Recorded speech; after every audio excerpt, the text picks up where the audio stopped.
Goa Organics వారి skin care, hair care, wellness products కోసం AP, తెలంగాణలో డిస్ట్రిబ్యూటర్లు కావాలను వివరాలకు స్క్రీన్ పైన ఉన్న నెంబర్కి కాల్ చేయండి. నమస్తే, నేను Keshav. Welcome to Suman TV.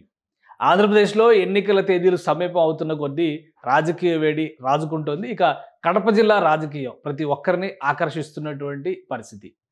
YS Jaganmohan Reddy సీఎంగానే కాకుండా వైఎస్ఆర్సీపీ అధ్యక్షుడిగా పులివెందుల నామినేషన్ వేస్తున్నటువంటి తరుణం. అదేవిధంగా అక్కడ భారీ బహిరంగ సభ నిర్వహించి తన చిన్నాన్న వివేకానందరెడ్డి హత్య కేసుకు సంబంధించినటువంటి అంశాలను ప్రస్తావించడం, ప్రత్యర్థులతో తన సొంత చెల్లెళ్లే కలిశారని ఆవేదన వ్యక్తం చేయడం, ఇవన్నీ కూడా ఒకే రోజులో జరిగినటువంటి పరిణామాలు.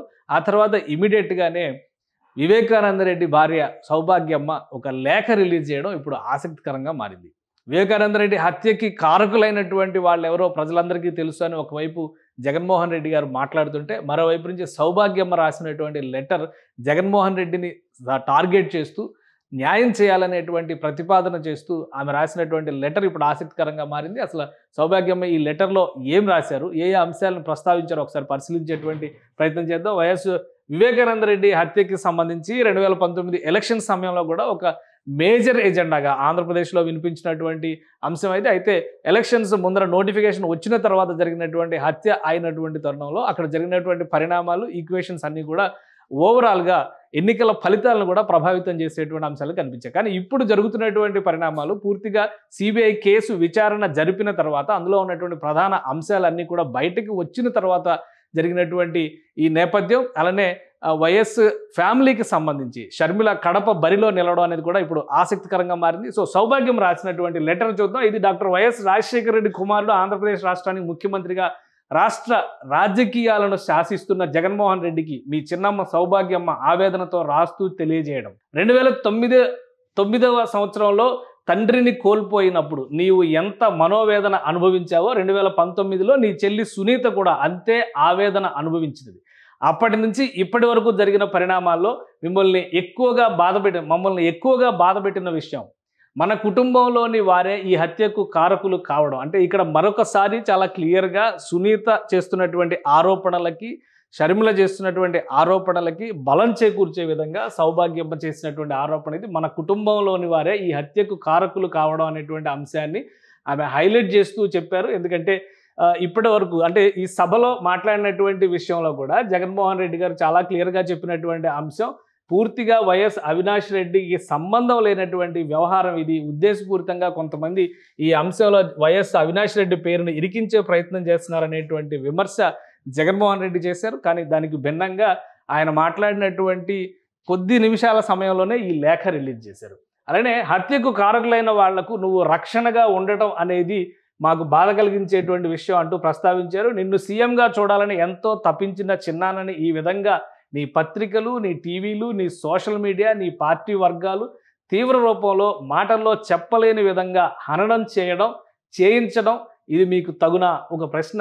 అంటే ఒక రకంగా జగన్మోహన్ రెడ్డికి కొన్ని ప్రశ్నలు రిలీజ్ చేసినట్టుగా మనం చూడాల్సి ఉంటుంది. ఇక న్యాయ పోరాటం చేస్తున్న నీ చెల్లెలు సునీతని హేళన చేస్తూ, నిందలు మోపుతూ, దాడులకు కూడా తెగబడే స్థాయికి కొంతమంది దిగజారుతుంటే నీకు ఏమాత్రం పట్టడం లేదా?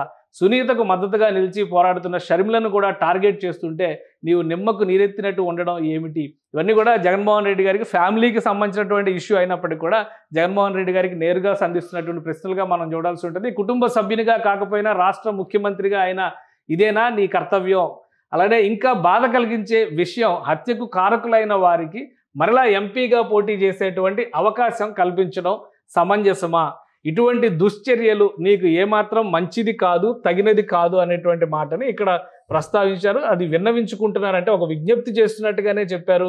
అవినాష్ రెడ్డిని టార్గెట్ చేస్తూ వైఎస్ సునీత అలానే షర్మిల చేస్తున్నటువంటి రాజకీయాలకి ఈమె రాసినటువంటి లెటర్ కూడా బలం చేకూర్చే విధంగానే ఉంది. సో ఇంకా దీనిపైన వైఎస్ఆర్సీపీ నుంచి రియాక్షన్స్ ఏ విధంగా ఉన్నాయి? హత్యకు కారకుడు అయినా నిందితుడు నామినేషన్ దాఖలు చేసినందున, అంటే ఇది చివరి విజ్ఞప్తిగా చాలా చిన్న లెటరు, ఒక 4 పారాగ్రాఫ్లో రాసేశారు. దానిలో ఉన్నటువంటి అంశాలు ముఖ్యంగా హత్యకి సంబంధించినటువంటి అంశాల కంటే కూడా సిబిఐ చేసినటువంటి ఆర్గ్యుమెంట్స్, సిబిఐ ఇప్పటివరకు వెలికి తీసినటువంటి సాక్ష్యాల ఆధారంగానే కుటుంబ సభ్యులే నిందితులు అనేటువంటి ఆలోచనతో సౌభాగ్యమ్మ కూడా ఉన్నారు. కాబట్టి అదే అంశాలను ఇక్కడ ప్రస్తావించినట్టుగా కనిపిస్తుంది. ఇక హత్యకు కారకుడైనటువంటి నిందితుడు నామినేషన్ దాఖలు చేసినందున చివరి ప్రయత్నంగా న్యాయం ధర్మం గురించి ఆలోచన చేయమని అర్థిస్తున్నాను. ఇది జగన్మోహన్ రెడ్డి గారికి ఆయన పిన్ని గారు చేసినటువంటి విజ్ఞప్తి, చిన్నమ్మ చేసినటువంటి విజ్ఞప్తి.